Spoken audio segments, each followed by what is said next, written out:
Tuesdays are always interesting because we get to talk to the Colts coordinators. First up, Gus Bradley, defensive coordinator. Defense hasn't been terrible recently, and that's a good thing. And one of the reasons it's been better is Laiatu Latu. First question asked of Gus Bradley about Latu. Yeah, he has. I think we've seen it in practice in the games that it's slowly coming. And like I mentioned before, the conversation was him, just keep going. Just keep going. The opportunities will come. And he made a big play for us. He made some other chase tackles. I think he ran down a screen. He set the edge the week before, a flare screen. He's really evolved to where not only is he a rusher, who can rush the passer, but he's got really good football instincts. And his chase and run ability, his effort that he shows on tape, all those things are putting him in position to make some big plays for us. James? Gus, I feel like we haven't asked about Nick Cross a ton this season. Probably that's a good thing. What have you seen from him? I know he's a big question mark coming into the year, but just now, 12 weeks through the season. Right. Well, I think in our system, our strong safety has got to be a guy that is comfortable being around the ball a lot. He's going to be very involved, not only in the run game, but also in the pass game. And we're going to ask a lot of him. And to do that, you've got to be able to trust him. And I think that's his biggest jump this year. We've always seen the athleticism and the ability, but he has gained the trust of everybody on the team and the defense and us as coaches. And so you see us, trying to put him in position more and more to make plays. And he had a lot of plays that he made in the game. So, yeah, he's starting to see, there's what's that saying, see a little, see a lot. I think that's where he's at right now. He's really dialed in. He's really focused, and he's playing at a pretty high level for us. JJ? Gus, what have you seen out of Drake May this year? He's had some games where it looks like he's had success throwing it. He's had success running it, even if maybe the wins haven't been there for him. Sure.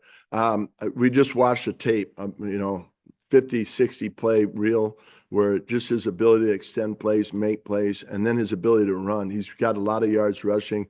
One of the coaches made a stat. I think he's got more rushing yards or has gained more rushing yards than any quarterback as far as scrambling ability. So he can make plays. I really I got a chance to get to know Drake just with the draft process with my son going through it last year, and they worked a lot together. So his personality, he's a guy that has no fear. He's very accurate. He, can make plays on the run.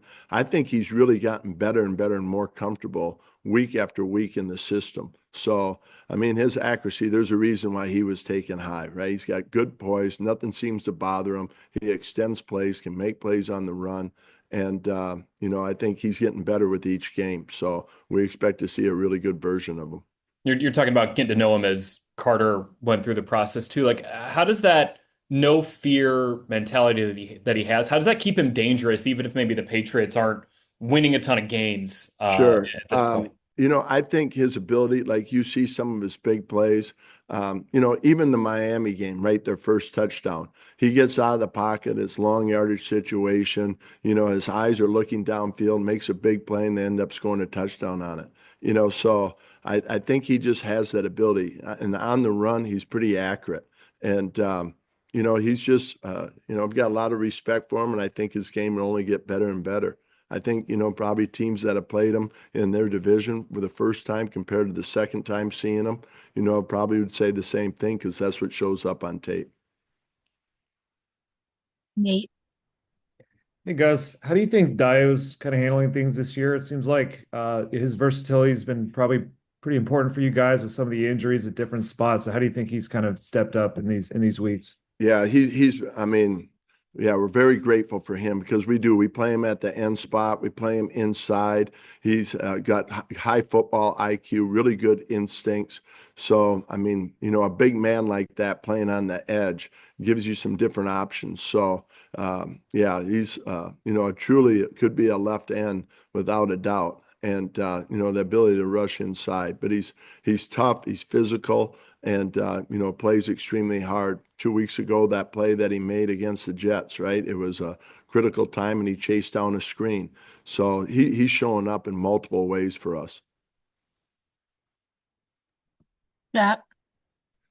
Gus, with all that you said about Drake May, are there still things that when you face a rookie quarterback that you can inherently do as a defense or need to do against a rookie?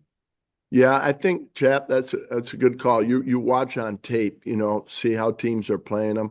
They do a lot of quick game, quite a bit of quick game, some RPOs, some, bootlegs, get him on the move some. But I think, his ability to be accurate and get the ball out of his hands and try to establish the run game. But he is, you're right, he is a first-year player.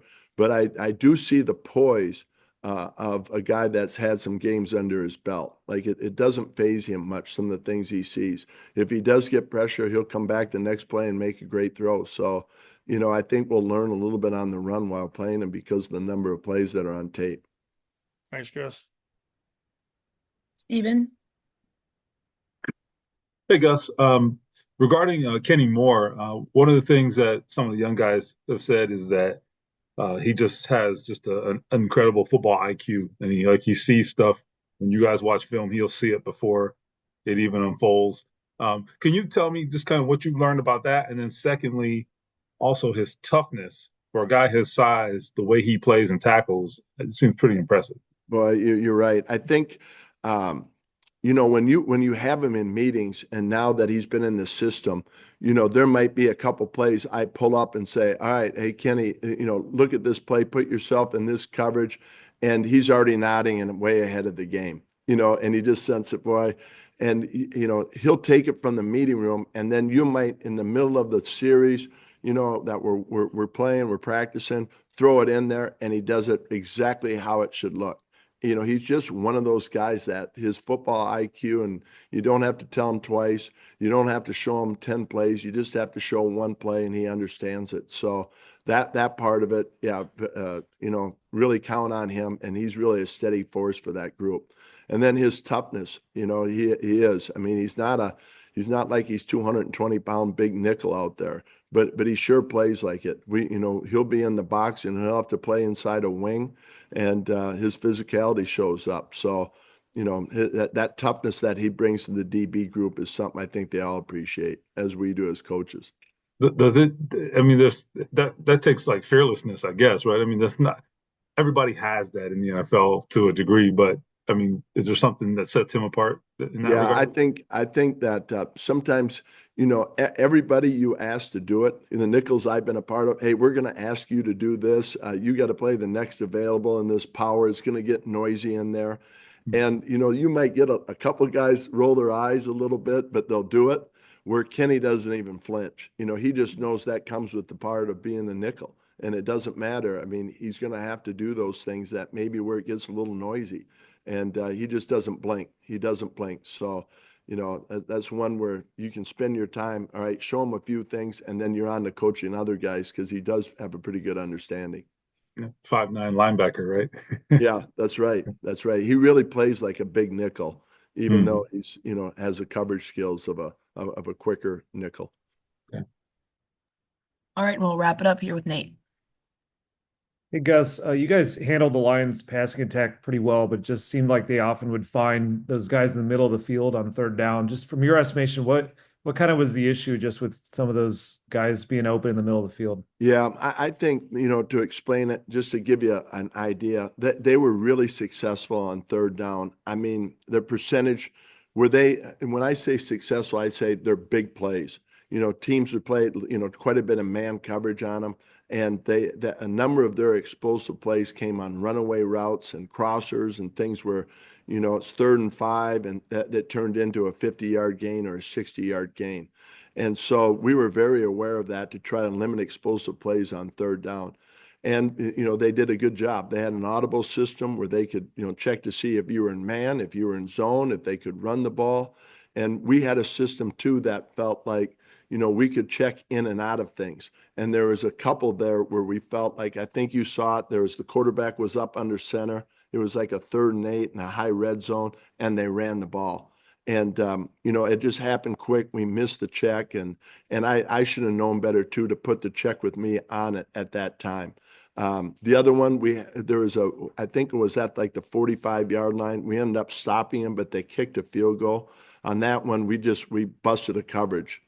We were supposed to play tighter to the shallow cross, and we missed that one. Otherwise, I felt like we'd have been pretty tight on that too. But they're very challenging offensively on third down because of all the things they've done. They've been together for a couple of years now.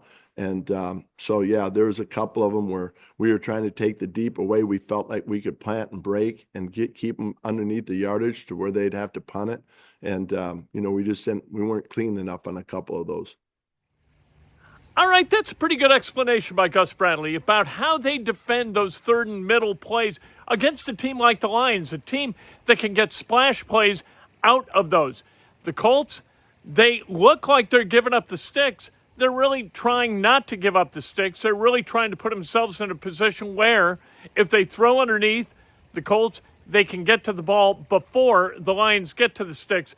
Obviously, that didn't happen, and it didn't happen on the regular for the Colts against the Lions, and hence 24-6.